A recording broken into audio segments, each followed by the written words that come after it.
আমাদের ফ্যাক্টরি যদি একদিনের জন্য বন্ধ থাকে তাহলে পুরো বাংলাদেশে অচল হয়ে যাবে। মানুষ সবসময় দেখি যে প্লাস্টিকের দোষ দেয়, যে প্লাস্টিক খারাপ, কিন্তু প্লাস্টিকের মুখ থাকলে কিন্তু মানুষকে দোষ দিত, মানুষকে ফালায় প্লাস্টিকগুলো। মানুষ যদি সংগ্রহ করে রাখতো তাহলে কিন্তু পরিবেশ দূষিত হইতো না। আমাদের ফ্যাক্টরিতে প্রতিদিন রিসাইকেল করা হয় 1000 কেজি। 1000 কেজি যদি আমরা রিসাইকেল করি তাহলে 500 ফ্যাক্টরিতে কত টন রিসাইকেল করা হয়। যদি এগুলো না থাকতো তাহলে বাংলাদেশ পুরোটাই অচল হয়ে যেত। প্রথম যখন এগুলো দেখলাম যে আপনার ওই বিভিন্ন জায়গায় পড়ে আছে, পলিথিন বোতল পড়ে আছে, তখনই আমার মাথা আসলো এগুলো এমনি পড়ে থাকবে কেন। যেমন এক সময় দেখা গেছে ওয়ান টাইম যে পানির বোতলটা এখন আমরা ব্যবহার করতেছি, খালের মধ্যে পড়তো, কেউ ব্যবহার করতো না, ওগুলো ফ্রি নিতাম। তখন কালেকশন করে করে এটাকে কিভাবে মডিফাই করা যায় ওইটা আমার মাথায় ঘুরতে থাকলো। ওইটা থেকে আস্তে আস্তে আস্তে চিন্তা ভাবনা করলাম, করা স্টার্ট করলাম।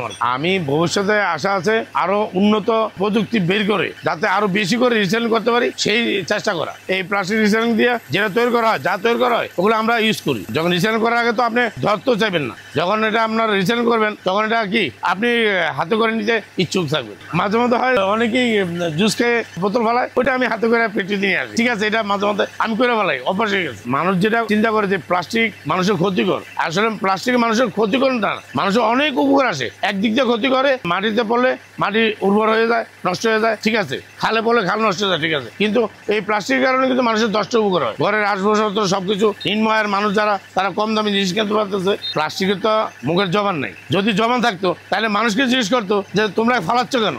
আমার ছেলে ভার্সিটিতে লেখাপড়া করছে, তারপর ওকে চিন্তা করছি আমি রিসাইকেল ব্যবসাতে নিয়ে আসতে। শিক্ষিত হলেও আমি মনে করি দেশের উপকারের জন্য ও রিসাইকেল ব্যবসাতে আসাটাই আমার মনে বেস্ট। আমাদের এখানে প্লাস্টিকের দানা হচ্ছে রিসাইকেল প্লাস্টিকের দানা। প্লাস্টিকের দানাটা হচ্ছে আমাদের বাঙালি মাল থেকে কালেকশন করে রিসাইকেল করে, মানে ক্রাশ করি, ওয়াশের পরে তার দানা করি, এটা হচ্ছে রিসাইকেল দানা। আমরা কালেকশন করি এগুলো মূলত ওই বাঙালি দোকান থেকে টেন্ডারের মাধ্যমে হয়, বিভিন্ন জায়গা থেকে কালেকশন করা হয়। কালেকশন করাটা কঠিন বলতে ব্যবসায়িক বেশি, ওই হিসেবে একটু কষ্ট হয়। ব্যবসা বেশি রিসাইকেল করে, সবাই রিসাইকেল করে পরিষ্কারের জন্য, এলাকা পরিষ্কার থাকে, সুন্দর থাকে, এই জন্যই। নাহলে পলিথিন টোকা পলিথিন আনি কেউ রিসাইকেল করতো না। আমরা বিভিন্ন বোতল, তারপর আপনার পলিথিন যেগুলা আছে এইগুলা, যেগুলা ডাস্টবিনের থাকে, ডাস্টবিন থেকে টোকা বাঙালিরা নেয়, আবার গাইড করে বস্তা ভরে আমাদের কাছে দেয়।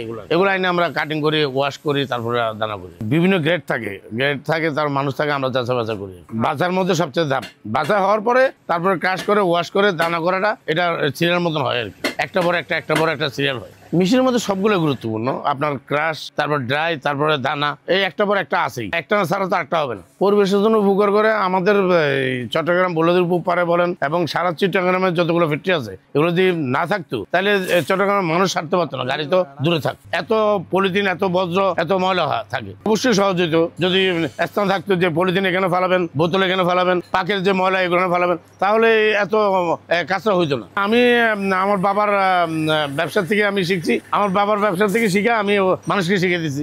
আমার কাছে ভালো লাগে যে বিভিন্ন বাঙালির দোকান থেকে 1000 কেজি পলিথিন আসছে, এটা আমি কাটিং করে ওয়াশ করে দানা করছি, এটা আমার কাছে ভালো লাগে। এই যে সারাদিন আমি যে পরিশ্রম করলাম, পলিথিনগুলো রিসাইকেল করলাম, ওয়াশ করলাম, দানা করলাম, সম্পূর্ণ কমপ্লিট করার পরে যখন আমি বাসায় যাই তখন আমার কাছে একটা তৃপ্তি আসে যে মনে হচ্ছে আমি দেশের বিন্দু পরিমাণ একটু উপকার করছি। আমাদের 12 ঘন্টা ডেট ডিউটি আর নাইটে 12 ঘন্টা, 24 ঘন্টা আমরা 1000 কেজি দানা বার করতে পারি। ঘরের কুকারেজ আইটেম, মহিলাদের আসবাবপত্র যে সমস্ত আইটেমগুলো আছে এগুলোর মধ্যেই প্লাস্টিকটা বেশি ব্যবহার হয়।